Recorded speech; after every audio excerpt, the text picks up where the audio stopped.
네, 여러분 안녕하세요. 반갑습니다. 찐이야. 네, 여러분들의 출근길 주식을 책임지고 있는 찐주식 진짜 주식 전태진입니다. 반갑습니다. 네, 안녕하세요. 반갑습니다. 자, 이제 또 새로운 한 주의 시작입니다, 여러분들. 새로운 한 주의 시작인 만큼 또 저와 함께 신나게 한번 출발해 보시기 바라겠고요. 네, 송주목님, 최영임님, 정혜진님 반갑습니다. 김상리님 안녕하세요. 반갑습니다. 17년 됐다님도 반갑습니다. 좋은 아침입니다. 이제 물론 이제 지난주에 금요일부터 우리가 휴장이었기 때문에 금요일, 토요일, 일요일 이렇게 3거래일이 아니죠. 3일 동안 좀 연휴를 좀 즐겁게 보냈었고 이제 또 새롭게 한 주를 시작해야 될 때예요. 그쵸? 월요일은 이제 항상 제가 말씀드리지만 이번 주 체크포인트 그리고 주말간의 이슈와 섹터, 종목들까지 함께 공부를 하셔서 또 오늘 한 주의 시작이니까 활기차게 또 하시고 오늘 또 좋은 종목들로 여러분들 성투하시는 그런 좋은 하루가 될 수 있게 좋은 이슈하고 종목도 많이 말씀드리도록 하겠습니다. 네, 반갑습니다. 자, 좋아요 한 번씩 눌러주시고요. 네, 엘사님, 라인님, 박윤선님, 열심히 살자님, 그리고 이경혜님, 봄의살님 모두 좋은 아침입니다. 반갑습니다. 자, 다들 인사 한 번씩 해주시고 바로 출발 한번 해보도록 하겠습니다. 주말간인데 물론 주말에 어떤 새로운 이슈라든지 뭐 지표에 대한 부분들이 되게 뭐 색다른 게 나온 건 없었어요. 특히나 트럼프하고 푸틴의 미러 정상회담 같은 경우도 애초에 만나기 전부터 뭐 경청하는 단계다라고 해서 기대감이 좀 축소됐기 때문에 여기에 대한 부분도 제가 뭐 지난주 목요일날 말씀드렸겠지만 그쵸? 다시 한번 알아보고 가보도록 하자고요. 자, 제 방송은 어떻게 된다 그랬죠, 여러분들? 항상 이제 제 방송이 제가 매일 이루어지잖아요. 제 방송 내용들은 쭉 연결이 됩니다, 여러분들.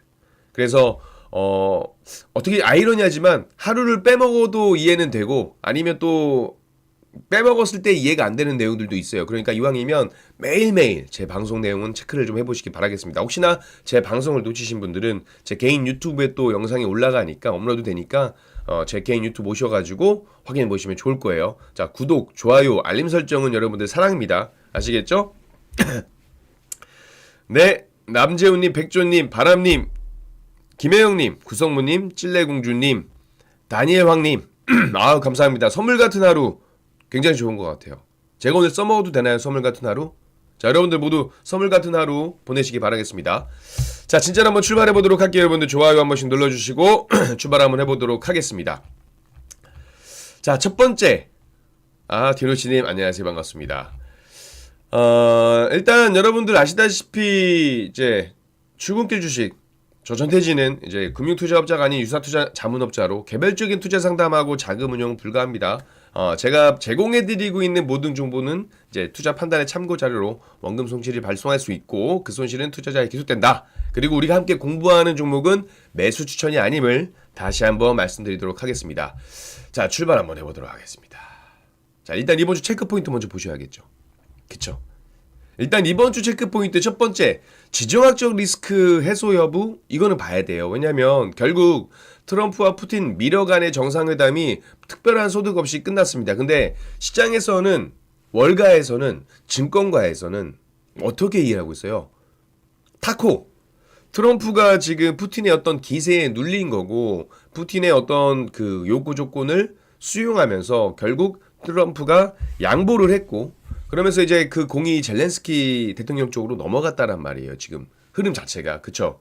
그렇기 때문에 지정학적 리스크 해소 여부도 좀 봐야 될 것 같고 우리나라 같은 경우는 대주주 양도세 이 정부 정책의 방향이 어떻게 될 것인가. 지난주만 하더라도 다음 주 초 그러니까 이번 주 초에 결정이 될 수 있을 것이다 라는 이야기가 나왔거든요. 근데 아직까지 여기에 대한 확답을 우리가 받질 않았기 때문에 이 불확실성에 대한 부분들 때문에 모든 게 좀 빠르게 결정이 됐으면 좋겠습니다. 어찌됐건 이제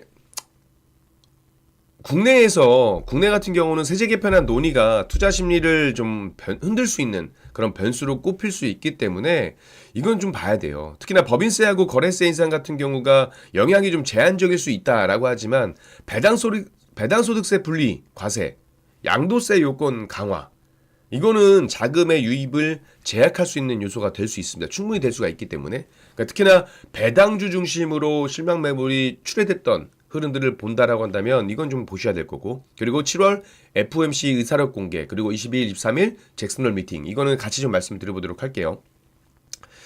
이게 뭐 핵심 변수가 될 수 있다라고는 모르겠습니다만 어찌됐건 글로벌 매크로 환경에서 투심을 제약할 수 있는 요소는 될 것이다. 그러니까 21일 날 7월 FOMC 의사록이 공개가 될 거고요. 그리고 22일, 23일 이렇게 연달아서 이어지죠. 열리는 잭슨홀 미팅 같은 경우도 최근 미국 고용 부진에도 물가는 점진적인 상승을 보였었고요. 연준이 그렇다 보니까 속도 조절에 나설 가능성이 크다라는 이야기가 나오고 있습니다. 물론 연내 두 번의 금리 인하가 예상되어 있고 뭐 혹은 세 번까지도 될 수 있지 않을까? 혹은 9월 달에 베이비 스텝이 아닌 빅컷이 나오지 않을까? 이런 이야기도 나오고 있습니다만, 그쵸?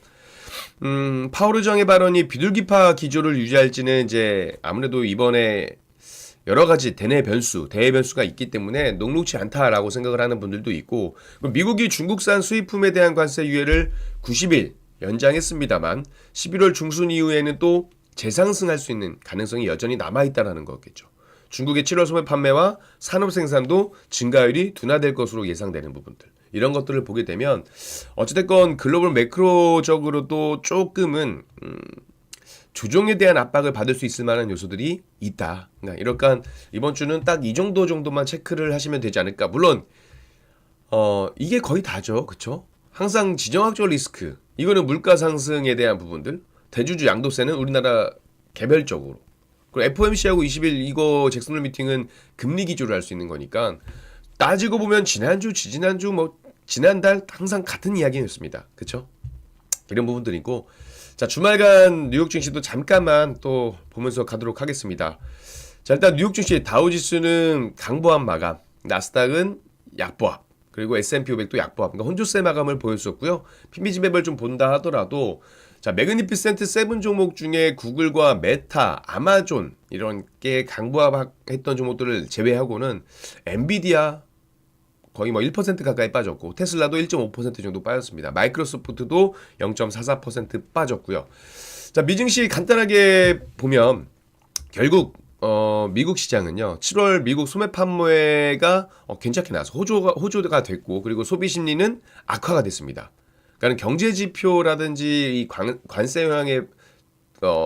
영향을 받는 지표들에 대한 부분들이 촉각을 좀 다를 수밖에 없는 거고요. 그리고 반도체 관세 가능성도 반영이 되고 있다라는 인식이 나오고 있습니다. 일단은 7월 소매 판매는 무난하게 나왔습니다. 그리고 여기에 우리가 좀 볼 수 있던 건 트럼프 대통령이 내주 혹은 그 다음 주에 반도체 관세 계획을 밝히겠다라고 이야기하면서 기술주는 좀 하방영향을 받았어요. 그리고 반대로 다우지수는 왜 올랐을까요? 버크셔 해서웨이가 미국 최대 보험사 유나이티드 헬스그룹 지분을 조용히 매집해 왔다라는 소식이 전해지면서 관련주가 이제 그 주가가 급등을 했고요. 그러다 보니까 우량주 위주의 다우지수는 상승을 했다라는 겁니다. 그렇죠? 그리고 미국과 러시아, 우크라이나 이거는 긍정적일 것이다라는 기대감이 지난주까지만 해도 있었으나 결과론적으로는 이제 주말 지나고 보니 뭐 별다른 내용은 없었다라는 겁니다. 특히나 7월 PPI 생산자 물가 지수는 전월 대비 0.9% 상승을 했고 전년 동월 대비는 3.3% 상승을 했습니다. 근데 보시면 22년 6월 이후 최대 폭을 기록했던 거예요. 지금 소비자 물가 지수에 대한 부분들도 우리가 좀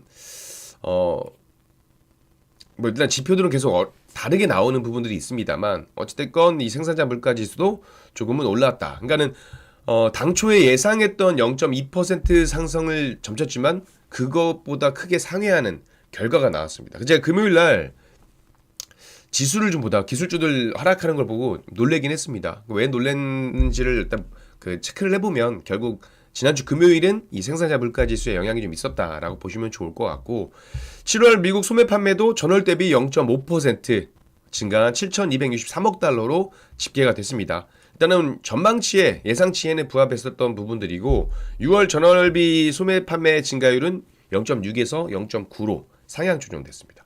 변동성이 큰 자동차, 휘발유, 음식 서비스를 제외한 이 핵심 소재 판매도 전월과 비교했을 때 한 0.5% 정도 증가를 하면서 시장 예상치는 또 웃돌았어요. 웃돌았고 또 참 웃긴 게 소비자 심리 지수는 예비치가 58.6으로 전월 대비 또 3.1포인트 하락을 했습니다. 시장 예상치가 62였고요. 그 향후 기대 인플레이션은 1년 기대 인플레이션은 4.9%로 전달보다 또 0.4%가 높아졌어요. 장기 기대 인플레이션 5년에서 10년 기대 인플레이션도 3.9%로 0.5포인트 상승을 했습니다. 그러니까 각각 3개월 만에 혹은 4개월 만에 각각 이제 오름세로 돌아선 거고, 일단 이렇게 지표들만 보게 되면 조금 부담스러운 환경이긴 해요. 그죠?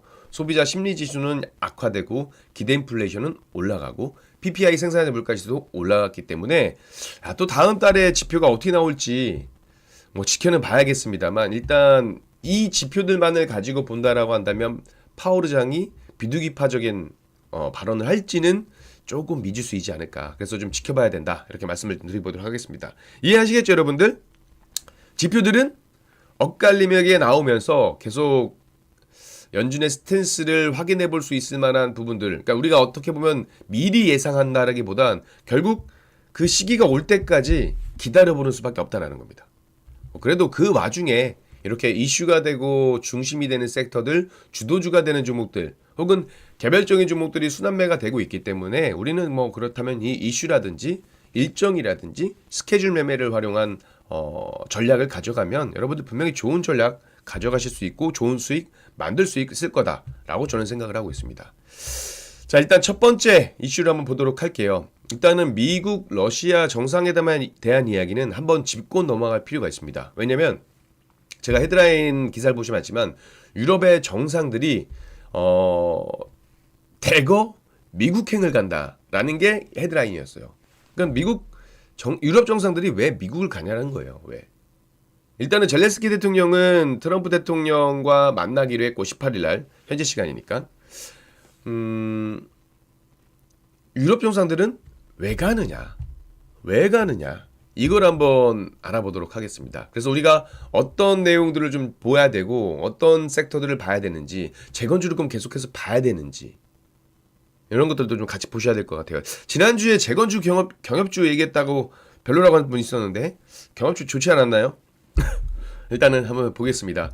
자, 트럼프 대통령 그리고 푸틴 대통령의 어떤 양자회담은 결국 빈손으로 종료가 됐습니다. 그래서 우리가 그동안 3년간 이제 끌어왔던 이 러시아 우크라이나 휴전에 대한 부분들 기대감이 조금 사라졌어요. 사라졌다라기보단 일단은 휴전이 사실상 불발이 된 거죠. 아직까지는.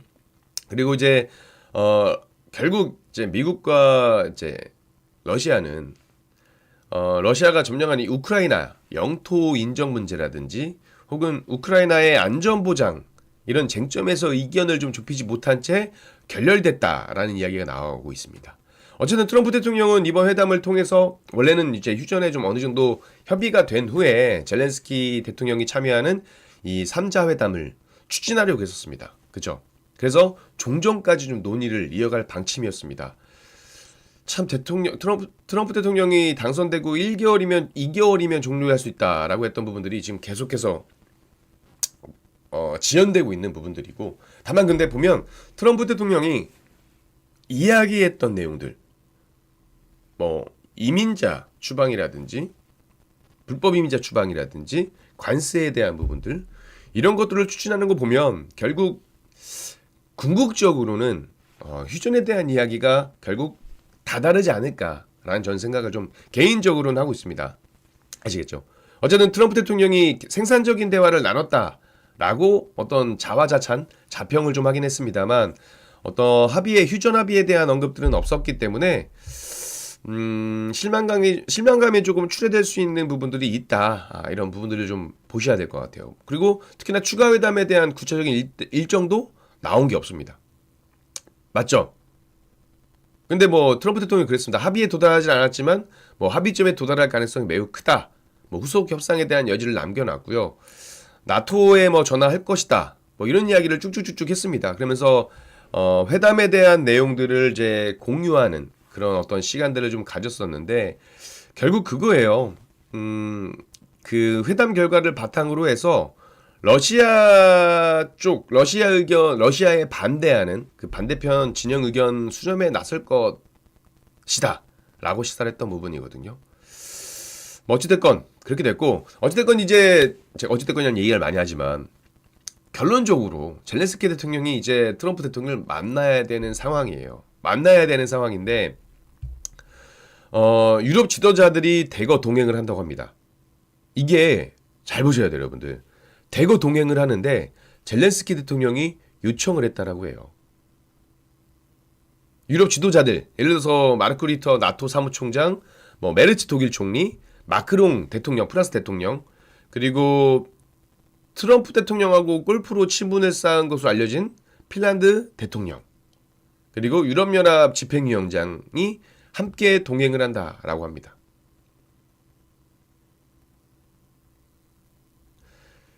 결국 이 유럽 정상들이 대거 미국행을 하는 건 트럼프 대통령을 설득하기 위한 것이거든요. 근데 젤렌스키 대통령이 왜 요청을 했을까요? 물론 설득을 해달라는 부분들이 가장 큰 영향이지만 예전에 여러분들 기억나세요? 젤렌스키 대통령이 혼자서 트럼프 대통령이랑 만났을 때 지난 2월 만났을 때 백악관 회담에서 정말 공개적으로 망신을 당하고 수치스러운 그런 장면들이 연출된 바가 있습니다. 저 개인적으로는 그렇게 생각을 하고 있는데, 그러다 보니까 그런 것들도 있었을 거고, 아마 트럼프는 젤렌스키 대통령한테 결국 일방적으로 영토 양보를 강요할 수 있습니다. 그런 부분들을, 그런 우려들을 피하기 위해서 젤렌스키 대통령이 결국 정상회담에서 유럽 정상들을 같이 가고 있는 부분인데요. 근데 저는 이렇게 생각을 하고 있어요. 러시아는 뭐 돈바스 지역에 대한 이야기도 이야기를 했고요. 결국 양측이 원하는 건 영토에 대한 부분들이잖아요. 근데 이미 트럼프의 어떤 스탠스를 본다라고 한다면 결국 이제 공은 젤렌스키한테 넘어갔다고 봅니다. 이제 여기서 유럽 정상들이 어떻게 트럼프 대통령을 설득할지 모르겠습니다만, 젤렌스키 대통령 입장에서는 정말 이제 할 수 있는 카드가 많지 않다라는 것들을 이제 어느 정도 알 수 있지 않을까. 결국에는 휴전이나든지 종전에 대한 이야기를 하게 되면 우크라이나가 좀 부담스러운 자리일 수밖에 없다. 그렇지만 결론적으로 그렇다면 결론적으로 휴전, 종전에 대한 이야기는 아직 ING라는 겁니다. ING. 무슨 말씀인지 아시겠죠? 그래서 이런 것들은 이슈나 일정, 그러니까 이슈가 나왔을 때 같이 좀 관심을 갖고 보실 만한 그런 어떤 모멘텀은 있다라고 저는 생각을 하고 있습니다. 아시겠죠? 그러니까 저는 관심을 가지고 보고 있습니다. 제가 누누이 방송을 통해서 계속 이야기를 드릴게요. 개인적으로 이제 급등기가 있는 종목들, 섹터들, 혹은 테마주에 대한 이야기들, 혹은 주도주에 대한 이야기들, 어떤 종목에 대한 이야기들을 좀 많이 드리겠습니다. 전 항상 열려 있어요, 여러분들.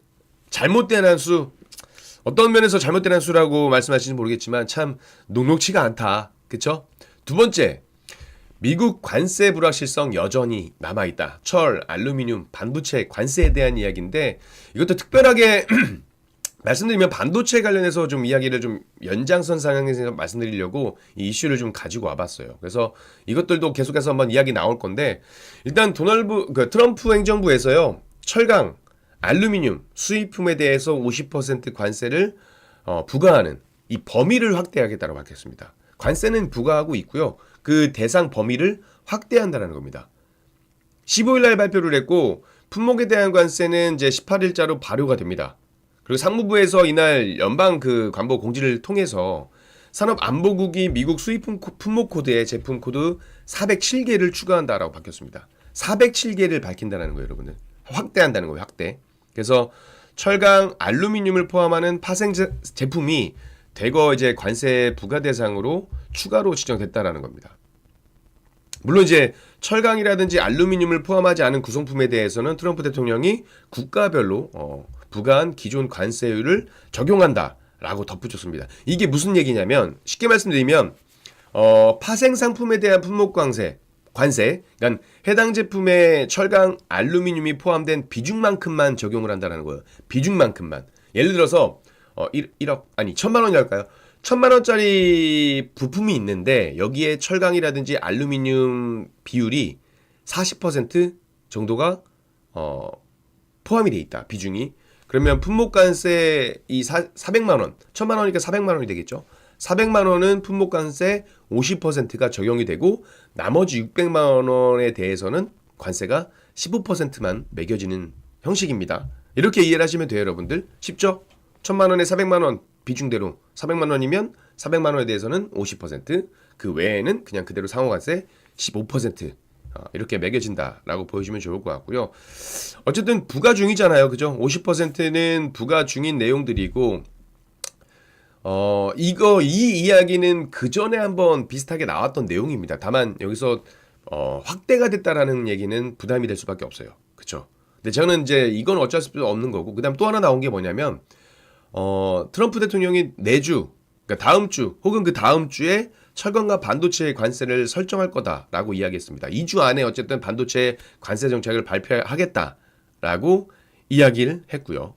그럼 수입 반도체 관세율이 뭐 200%다, 300%가 될 수도 있다라고 이야기를 했습니다. 그러면서 또 하나 조건을 걸었죠. 미국 내 제조 시설을 이전하는 기업은 면제를 검토할 수 있다라고 이야기했습니다. 근데 어찌됐건 우리나라는 관세 협정을 맺었고 상호관세에 대한 부분이 협정이 됐었고 최혜국 지위를 받는다라고 이야기를 했었기 때문에 여기 반도체에 대한 부분들은 이제 크게 신경을 안 쓰셔도 되지 않을까 저는 개인적으로 생각합니다. 근데 너무 우려를 하실 필요는 없다라고 저는 생각을 하고 있습니다. 특히나 요즘에 삼성전자가 폼이 미쳤잖아요. 그쵸? 삼성전자. 그래서 제가 이 관세에 대한 이야기를 삼성전자와 함께 연결시키고자 가지고 나와봤습니다. 항상 뭐 테마주 얘기한다 그러실까봐 반도체 얘기 나왔어요, 여러분들. 저는 반도체도 좋아합니다. 자, 일단 보시면 어쨌든 일단 반도체를 이야기하게 되면 우리가 삼성전자를 빼놓고 이야기할 수 없어요. SK하이닉스가 최근에 관심도에서 좀 소외감이 나오긴 했습니다만 그럼에도 불구하고 여전히 HBM에서 SK하이닉스의 주도권은 여전히 존재하고 있고 AI라는 테마 안에서 엔비디아가 존재하고 건재한다면 SK하이닉스의 실적에 대한 부분들 전 괜찮을 거라 봅니다. 그동안은 이제 반도체 하면 딱 SK하이닉스가 우위를 점했던 부분들인데 최근에 삼성전자가 좀 달라지기 시작을 했어요. 그쵸?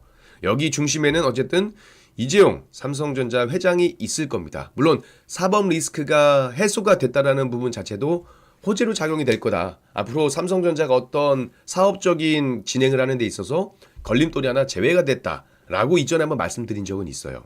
그쵸? 그래서 추가로 최근에 이제 지난주에 미국 출장을 마치고 귀국을 했습니다. 그러면서 여기 기자들의 질문에 뭐라고 이야기했냐면 내년 사업 준비를 하고 왔다라고 이야기하면서 현장을 떠났습니다. 근데 저는 개인적으로 이 이야기가 어떤 출장 성과에 대한 자신감을 그대로 드러냈다고 봐요. 제가 알기로는 삼성전자 이재용 회장이 어떤 특별한 코멘트를 달거나 그러지 않고는 왔던 걸로 알고 있는데 지금 보시게 되면 내년 사업 준비를 하고 왔다. 그쵸? 출국 전날 테슬라하고 23조 원 그 규모의 파운드리 공급 계약을 맺었었죠. 그리고 텍사스 테슬라 공장에서 AI6를 생산하기로 했던 계약들입니다. 그리고 아마 이번에 그 관련해가지고 후속 논의가 있지 않을까 이런 가능성이 이야기가 나오고 있고요. 그리고 미국에 있는 동안 또 삼성전자 파운드리 공장에서 애플 차세대 칩을 생산하기로 했다는 소식이 전해졌습니다. 그 테슬라, 애플에 이어서 뭐 그 다음은 퀄컴이 될 것이다, 엔비디아가 될 것이다 이런 이야기들이 좀 많이 있었습니다. 그쵸? 그리고 어쨌든 이 애플과 테슬라에 대한 성과가 있어서 결국 이재용 회장이 어떤 역할을 직접적인 역할을 했을 거다라는 이야기가 나오고 있습니다. 그리고 워싱턴 DC 실리콘밸리를 오가면서 엔비디아 젠슨항 CEO를 비롯해서 빅테크 경영진들하고 연쇄회동을 가졌대요. 뭐 그러면서 결국 출장 성과로 뭡니까? HBM, 파운드리, 삼성전자가 최근에 HBM3 12단 품질 테스트 통과했고 HBM4 샘플도 주요 고객사에 출하했다. 엔비디아 공급망 진입 가능성을 높이면서 뭐 그동안 SK하이닉스가 주도해온 HBM 시장 구도에 균열이 생길 수 있다라는 전망이 나오고는 있습니다. 근데 보시면 이제 HBM3가 아니고 이제 주요 HBM에 대한 부분들은 HBM4가 될 겁니다. 그렇죠. 어떻게 보면 HBM3는 이제 과거의 반도체라고 생각할 수도 있을 거예요. 그래서 삼성전자가 HBM3 12단 제품에 대한 공급이 호재긴 호재지만 중요한 건 뭐다? HBM4 샘플을 고객사에게 출하를 했고 그 부분이 어떻게 될지를 봐야 돼요. 그래야 이게 뭔가가 해결이 돼야 SK하이닉스와 어떤 구도에서 삼성전자가 두각을 부각을 나타낼 수 있는 그런 위치가 될 거랍니다. 그렇죠. 어쨌든 테슬라, 애플 이어서 엔비디아에 대한 이야기 나왔고요. 후속적인 부분들도 우리가 좀 기대를 해볼 필요가 있습니다. 어찌됐건 25일 날 미국 시간이죠. 25일 날 백악관에서 한미 정상회담 이 경제사절단 자격으로 다시 미국에 출국을 한다라는 이야기예요. 그래서 아마 출국 이 기간 동안에 출장 기간 동안에 또 현지 투자 확대를 할 수도 있다라는 이야기가 나오고 있습니다. 그렇죠? 그리고 투자 확대는 어디를 위주로 하겠어요? 그러면 결국에 파운드리를 중심으로 이루어질 수 있는 게 좀 유력하겠죠. 아무래도 그렇죠? 그래서 이런 부분들은 조금 더 보시면 좋을 것 같고요. 어쨌든 파운드리 쪽에서 공급 계약을 발표하고 이쪽에 빅테크 수주가 이어진다라고 한다면 어쩌면 세계 최대 파운드리 기업인 TSMC의 어떤 실질적인 경쟁자로 한번 더 부각이 될 수 있는 그런 모멘텀은 잡히지 않을까 이렇게 생각을 하고 있습니다. 자, 이렇게 보시면 좋을 것 같고, 자, 세 번째 이슈. 세 번째는 섹터의 이야기를 좀 할게요. 섹터 이야기를 좀 하도록 하겠습니다. 네 번째 주제는 글로벌 증시와는 별개로 이제 대주주 양도세 정책을 우리가 좀 주목을 해봐야 된다라는 내용들이 주된 내용이거든요. 근데 마스가하고 원전 같은 경우는 이건 특별하게 섹터에 대한 부분들이니까 섹터에 대한 호재가 있어서 이거 잠깐 한번 짚고 넘어가도록 하겠습니다. 네 번째 거는 많이 아는 내용이니까 이 세 번째 마스가 원전에 조금 더 비중을 좀 실으면서 얘기를 좀 드리도록 할게요. 자, 일단 첫 번째 마스가 워싱턴에 이번에 마스가 전담 사무소가 설립된다라는 기사가 나왔습니다. 어제 같은 경우 그 주말 동안에는 단독 기사로 나왔는데 추후 기사는 계속해서 좀 확인을 해봐야 될 것 같아요. 추후적인 내용들은 저와 함께 출근길 주식 통해서 공부하시면 좋을 것 같고요. 자, 결국 정부에서 미국 워싱턴 DC에 이제 한미조선 협력 프로젝트 이 마스가 업무를 전담할 상주 사무실을 설치한다 이런 이야기가 나오고 있습니다. 결국 이게 뭐예요? 조선 협력을 가속화하기 위하겠다는 거죠. 가속화하기 위해서 미국 현지에서 실질적으로 교류를 할 수 있는 그런 거점을 마련한다라는 거잖아요. 산업통상자원부하고 기획재정부가 이제 이 한미 조선 협력 업무를 전담하는 상주 사무실을 지금 두기 위한 예산 편성을 논의하고 있다라고 이야기 나와 있습니다. 물론 HD현대중공업이라든지 뭐 하나오션, 삼성중공업 이런 국내 민간 대형 조선사들 같은 경우는 필요시에 이제 자치 비용으로 이제 주재원을 둘 수가 있거든요. 대기업이다 보니까. 그렇지만 이제 중소기업 혹은 뭐 경제계 혹은 학계까지 확대될 경우에는 어떤 미국의 베이스 캠프가 있기는 해야 돼요. 그 역할을 할 공간이 필요하다라는 이유고 결국 사무소 설치가 확정이 되면 워싱턴 DC에 있는 이제 코트라 건물에 입주하는 방안이 거론되고 있습니다. 최근에 미국 싱크탱크 전략국제문제연구소에서 보고서를 냈는데 이 $1,500 규모의 그 마스가 프로젝트에 4가지 정도 협력 방안이 담길 수 있다라고 분석을 했습니다. 미국 선박 유지 보수 장비 MRO 위탁, 그리고 동맹국의 미국 조선소 인수, 미국과 동맹국의 군함 공동 생산, 동맹국 조선소에서 건조된 함정 구매 이렇게 딱 크게 4가지 정도가 이야기 나왔었고요. 결국 이런 거라고 봐요. 그러니까 미국이 마스가 프로젝트도 결국 미국과 중국의 패권 경쟁의 일환이잖아요. 미국이 조선산업 재건에 힘을 쏟는 이유도 미중 경쟁에서 조선 해양 분야에서 패권을 중국에 내어줄 위기에 처했기 때문에 내어줬다라고 해도 뭐 과언이 아닐 정도로 그렇죠? 어쨌든 지금 세계 선박 수주 점유율이 중국이 1위고 우리나라가 2위, 미국은 0.1%입니다. 우리나라가 25.1%로 2위고 중국이 51.8%로 1위고 미국이 0.1%예요. 그렇죠? 2차 세계대전 이후로는 좀 강했지만 어찌됐건 그때 당시의 위상을 고려한다면 지금 미국의 위치는 정말 저 발끝에 있다, 이렇게 얘기해도 되죠. 발끝에 있다. 그렇죠? 그래서 결국 미국이 패권 경쟁, 중국과의 패권 경쟁에서 앞서기 위해서 우위를 점하기 위해서 이런 부분들이 계속 나오는 겁니다. 에너지도 마찬가지 여러분들. 에너지도 패권 경쟁에서 미국이 주도권을 잡기 위해서 계속 대중 제재를 하는 것들이고요. 그렇죠? 무슨 말씀인지 아시겠죠? 그래서 저는 이렇게 생각을 해요.